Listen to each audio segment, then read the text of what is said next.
20 ফেব্রুয়ারি থেকেই শুরু হবে অমর একুশে বইমেলা। এদিকে প্রকাশকদের আপত্তি থাকলেও নিজেদের অনড় অবস্থানের কথা জানিয়েছে বইমেলা পরিচালনা কমিটি। বিকেলে বাংলা একাডেমিতে সংবাদ সম্মেলনে এ তথ্য জানান কমিটি সদস্য সচিব ডক্টর মোহাম্মদ সেলিম রেজা। একই সঙ্গে তিনি জানান, এরই মধ্যে মেলার 60% প্রস্তুতি শেষ হয়েছে। প্রকাশকদের দাবি অনুযায়ী ঈদের পর বইমেলা আয়োজন করা দুরূহ, কিছুটা চ্যালেঞ্জ থাকলেও প্রকাশকদের বইমেলায় অংশ নেওয়ার অনুরোধ জানান সেলিম রেজা। মেলায় স্টল ভাড়া কমানো হয়েছে 25%। বইমেলা চলবে 15ই মার্চ পর্যন্ত।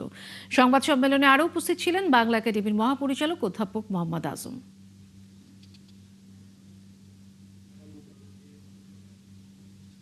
বইমেলা আয়োজনের কাজ যখন প্রায় 60% সম্পন্ন, তখন কিছু সম্মানিত প্রকাশক ঈদের পর বইমেলা আয়োজন করার জন্য সরকারকে অনুরোধ জানিয়েছেন।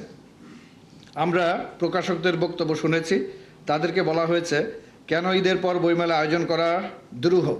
তখন এপ্রিল মাস এসে যাবে। এপ্রিল মাসে প্রচণ্ড তাপপ্রবাহ থাকে, ধুলোবালির উপদ্রবও বাড়ে, কালবৈশাখী সহ বৃষ্টিপাতের আশঙ্কা থাকে প্রবল। এই সময় মাসব্যাপী বইমেলা আয়োজন করা বাস্তবসম্মত নয়। তাই সামগ্রিক বাস্তবতার আলোকে আগামী 20 ফেব্রুয়ারিতেই বইমেলা শুরু হবে।